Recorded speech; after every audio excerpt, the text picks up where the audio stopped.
Today we're going to look at a slightly more complicated comping exercise for kind of ballady pop piano. So if you like Elton John, Alicia Keys, people like that, you'll find this interesting. If you're not sure what comping is, or you've never come across it before, wind your way back in my YouTube video stream, and there are lots of basic videos on it with a few more basic exercises, but this one is designed to just stretch your skills a little bit more. Okay, so what I've done is come up with a chord sequence which goes a little bit like this. It's in E major, the first chord is E, and it goes to B, to B minor, to A, to F sharp diminished, to E, to A, to B, and back to E. Okay, so we might use that as the basis for a comp that went something like this.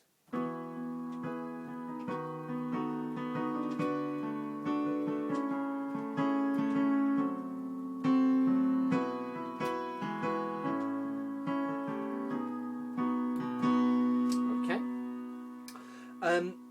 So how do we get from the basic chord sequence to there, where we're comping quite confidently around it? Well, the first thing to do is to get our heads around the way the left hand is working. The left hand here can be very simple. You can just base it on these notes going down a simple scale, yeah?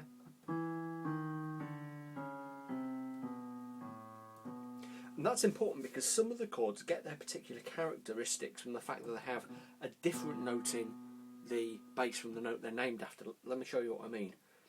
E, B, but we've got a D sharp in the bass. B minor, but with a D in the bass. A, with a C sharp in the bass. F sharp diminished, but with a C in the bass. E with a B in the bass, and that's the really important one. A, B. Okay. That B in the bass of the E is interesting. If we had gone straight from the F diminished back to E with an E in the bass, it would sound like the sequence had finished, but because we're using E with a B in the bass, it kind of says to us, yeah, there's more to come, as indeed there is. We go to B, to A, and then to B. Okay, let's play that sequence through one more time. E, B, B minor, A, F diminished, E, but that B in the bass, A, B, and that final chord, B, of course, it's the dominant chord of E major. It's the chord a fifth above E major, so it naturally resolves back onto E, taking us back to the start of the sequence. Okay, so now let's have a look at how we can begin to build up a basic comp on those chords. Our first option is just to use some very simple split chords. If you have watched my videos before, you'll know what a split chord is. It's where we take a chord like that and we split it in two. The lower part of the chord is just the bottom note, and the second part is the upper part, and we rock like this.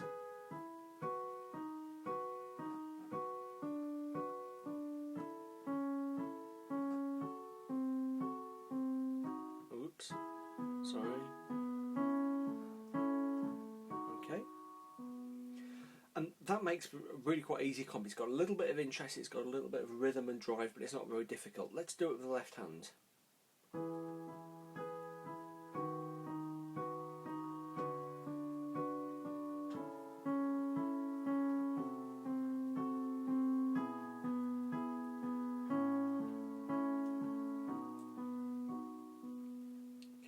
Those split chords are always a good one to fall back on if you're not sure what to do, and you can work them into more complex comps.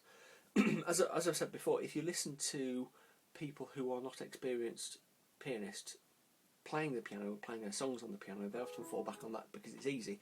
If you listen to John Lennon playing Imagine, he wasn't a very good pianist at all, but good songwriter. When he wants to play the piano, he naturally falls into the bit more complicated left hand here. Just thickening it up. Okay, so that's one thing we can do.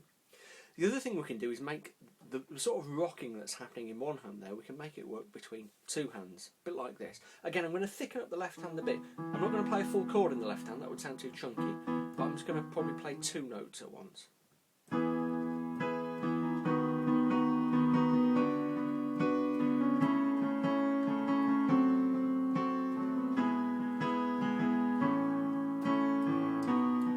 And again.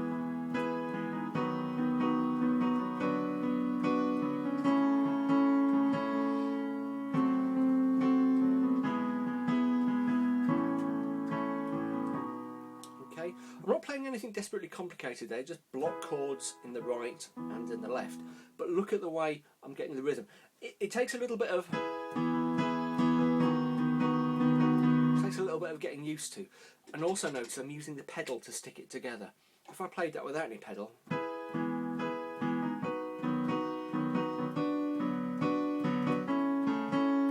it would sound really bizarre.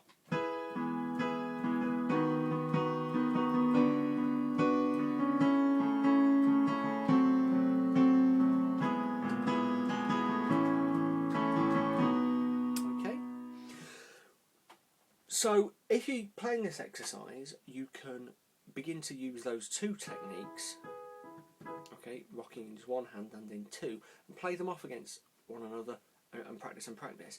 If you're going to master something like this, you're not going to go from one stage to the next really quickly. It's a case of picking up some of the patterns I'm using and experimenting with them a lot, okay, playing the sequence quite a few times through.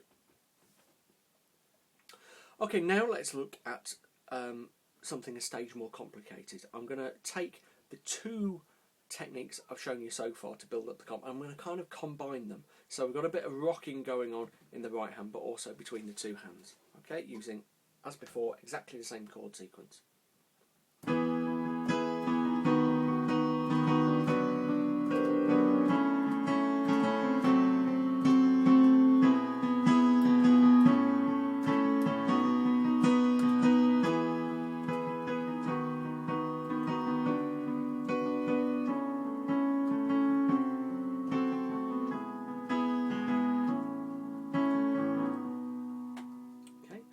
Notice the other thing I'm doing there is sometimes the right goes on to the next chord before the left. It's slightly ahead of itself, yeah?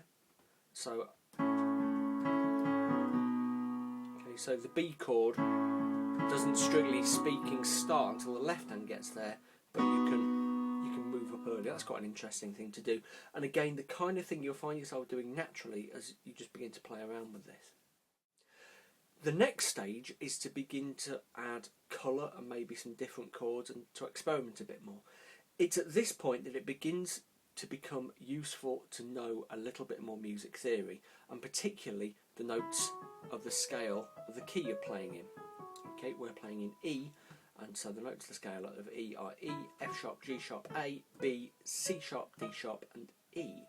And we'll generally find that any kind of improvisation or extra chord we build using those notes stands a good but not perfect chance of working over the chords we're playing in the left.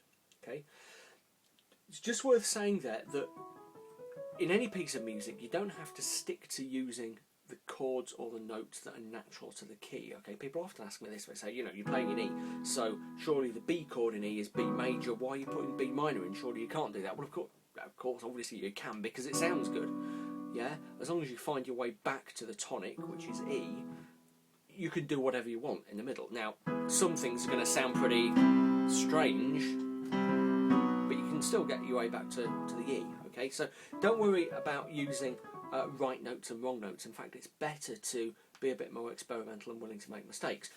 But broadly speaking, when we're colouring these chords, as we'll do in the next version, we will use notes from that scale of E major. So this is the point at which you begin to wish you listened to your piano teacher when he or she rattled on about how important scales were, because they were. Okay? Let's see what we can do. What I'm going to be doing here is some stuff that I've done occasionally before. I've shown you before if you've watched my previous videos, which is to use suspended seconds and suspended fourths. Sometimes that's called a ninth, you might know, suspended ninth, whatever. Okay?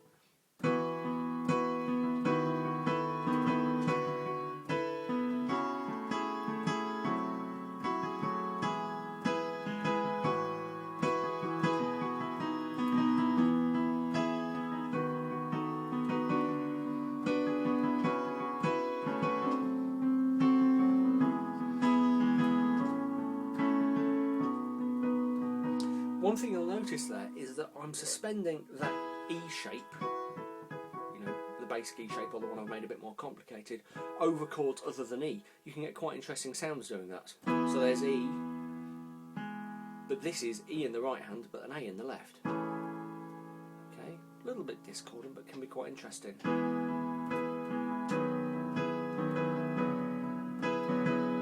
Works with some chords better than others.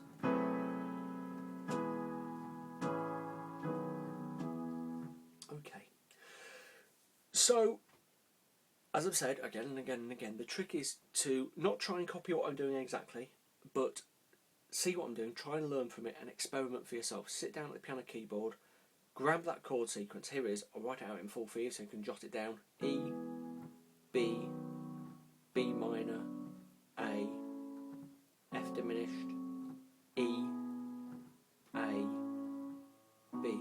Remember, those notes in the bass are important, so it's important that that is an E over B. Okay, it'll work with an E in the bass, but better to be an E over B.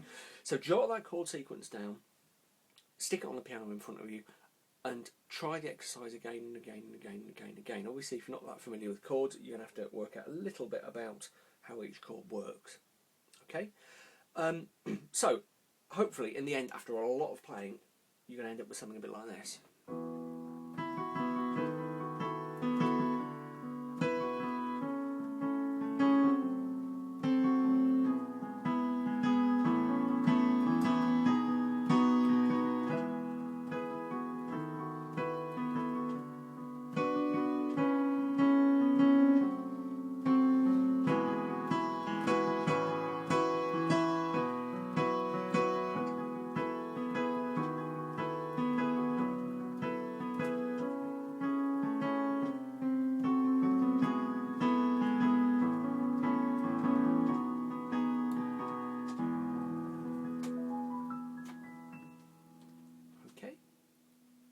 Hope you found that useful. If you've got any questions, feel free to ask them either in the comment thread on the YouTube page where this is posted, or on the Jamcast page where I'll be embedding the video. You might also be interested, if you're coming to my channel for the first time, in looking around and maybe having a look at my book. I don't actually have a copy in front of me, but unless there's one up here, no there isn't, but I'll add a link in the video so you can find out more about that. It's got loads of stuff about comping and about playing blues and understanding chords, so you might find it useful. Okay, I hope you enjoyed that.